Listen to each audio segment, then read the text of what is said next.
Hello, it's Shelley F. Knight, bringing you Positive Changes, a Self-Kick podcast.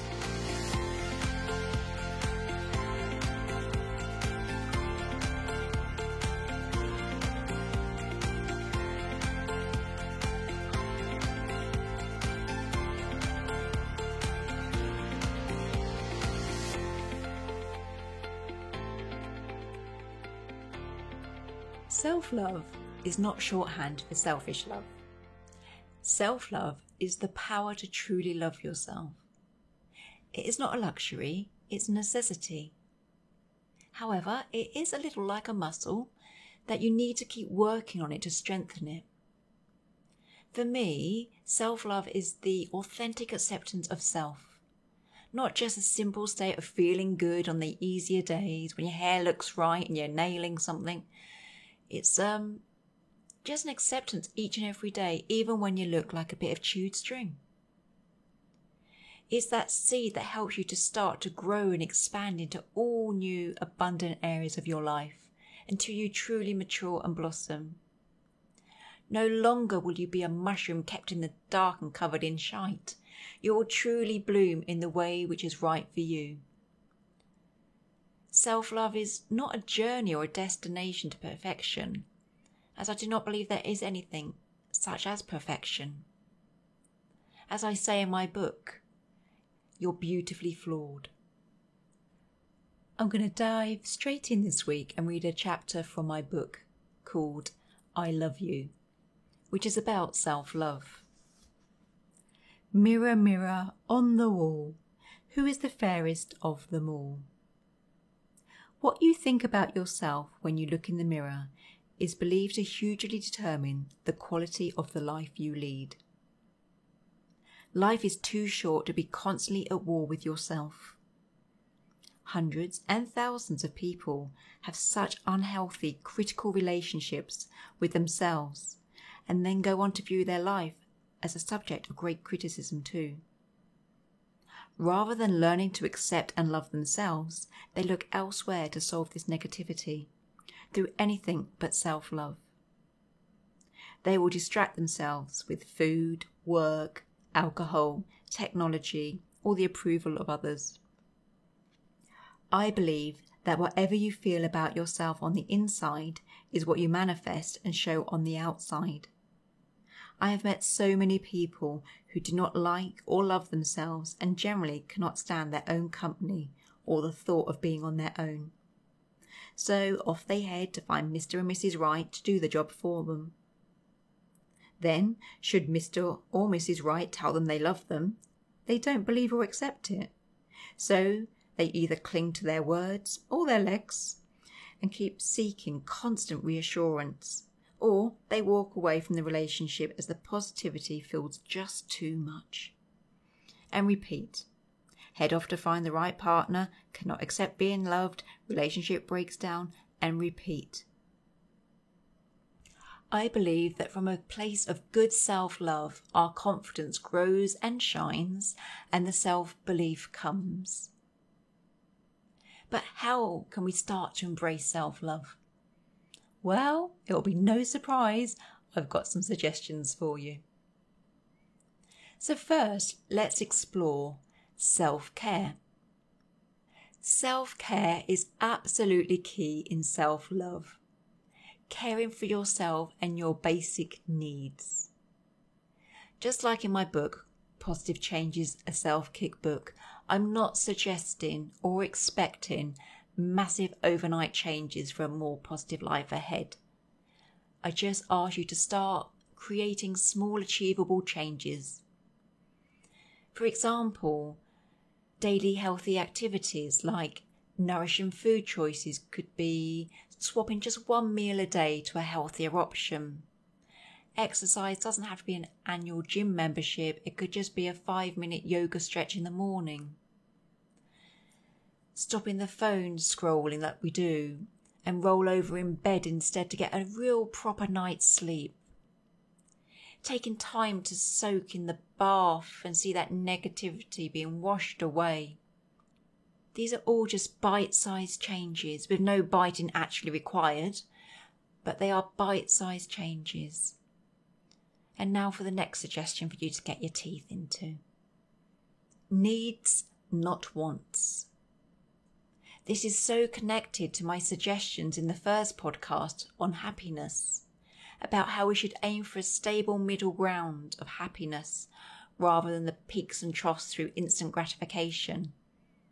In self-love, when we start to move away from the automatic behaviour patterns and impulsive wants, such as that shopping purchase, when we start to move away from that and focus on the long term, maybe spending the money on therapy or a new course to further your career or your dreams, that's when the maturity comes. Not having the latest t-shirt, that impulsive buy. It's the investment in yourself. Start to look at what you need rather than what you want. You may have had some ideas come up from episode 2 where you looked at what your passions were. Look at these and see how you can invest in yourself financially or time-wise as you move forward. Next, stop the comparisons. Comparison is a killer to self-love, and it will inevitably kill your self-confidence, self-worth, motivation, perception of self, and far more. Don't do it. Stop the damaging self-critical issues. It serves no purpose to be unkind to yourself. It will just stop you from fulfilling your life purpose. You are enough. Do you remember in episode 2 of The Search for Self, I said about becoming your own superhero in your life story? Do that. This is your life story, so create that most fantastic storyline rather than that depressing, tragic tale of comparison. Be the greatest character that you can be. Another suggestion. Bye-bye social media. I know, I hear you gasp. There is a chapter in my book called Bye-bye Social Media, Hello Real World, which is a rather serious chapter in parts, as it talks about the scary truth about the increased use of social media activity and the direct correlation on us becoming more anxious and depressed, making negative health choices, the illicit consumptions, and even feeling suicidal. Whilst there are so many advancements to living within the digital age, there are also impacts on how we communicate with ourselves and with others. Social media triggers comparisons and benchmarking, which is so damaging to our self-care and certainly our self-love. And all things positive, really. It is okay, particularly for the resilient souls, to dip in and out of the web. But please ensure that you never truly disconnect from the real world, the truth, the authenticity, and never fully disconnect from your inner world, that intuition, that who am I? The intuition that keeps you safe, the heart that makes you feel passionate and draws in those fantastic opportunities. Inside you have that stomach that gets the butterflies when you look at your husband, or the brain that comes alive when you have that idea. Don't disconnect from your inner world. Reconnect to your inner world and grow in love, strength, and everything beautiful. With a good, stable core and a good sense of self, you'll be better prepared to handle the big wide world and the untruths within it. That was quite deep, wasn't it? But it's true. Just stop the comparisons. Don't believe everything you read. Go with your own truth. The next suggestion is about acceptance. It's accepting life for what it is. Life is a mix of good days, bad days. Just accept this. On the bad days, just know this time will pass. You may not love everything about yourself we looked through of Who Am I last week. Just accept this. You may not love everything you found about yourself. Accept this, your love will grow.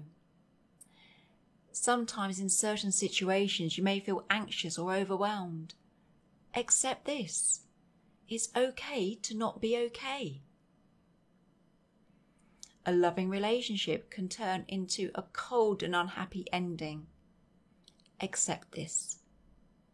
People come into our lives for a reason, a season, or a lifetime. Look for the lesson, accept it. Allow love back in. The final suggestion has the title of You Are Amazing. And you truly are. You are amazing. Yes, you. I'm talking to you. Seriously, you are amazing. You are here. You are showing up. You're learning ways in which to create positive changes. You are amazing. We know there is a direct link between self-esteem and anxiety, so it's imperative to work and accept on how unique and amazing you are. Recognize what you are good at, know what is good for you. The relationship you have with yourself is the most important relationship you will ever have in your entire life. I'm going to say that again, and you can roll your eyes or whatever, but the relationship you have with yourself is the most important relationship you will ever have in your life. It's the only one to be constantly by your side from your birth to your death. Other relationships will come and go. Friends will walk away, but you cannot walk away from yourself. So get loving yourself, get accepting yourself. In my book, Positive Changes, a self-kick book, I talk about going on a date with yourself, saying yes to yourself and no to others, spending time alone with yourself. Again, in episode 2, we spoke about starting to connect and listen to who you are. And now we are looking at learning to love what you found. Forget the high benchmarks that you find on social media. Set the highest benchmark for yourself in having the most loving and accepting relationship with you. Beautiful you. How we treat ourselves is ultimately how we then allow others to treat us. So bring on the love, acceptance, respect, kindness, nourishing, exciting, motivation, all of those juicy things. Have the highest standards of all of those, as life is truly ready when you are. All of our podcast episodes are just bite-sized ideas taken from the book, Positive Changes, a self-kick book, just to provide you with some food for thought on how you can start to implement small positive changes to create a more positive and purposeful life. And I think you know from this episode that actually we're taking snippets from episode 1 and episode 2. They're all together. Every little action you do, they're all together. But today, on the subject of self-love, we looked at being beautifully flawed, self-care, needs not wants, stop the comparisons, bye-bye social media, acceptance, and a perfect reminder to end on, you are amazing.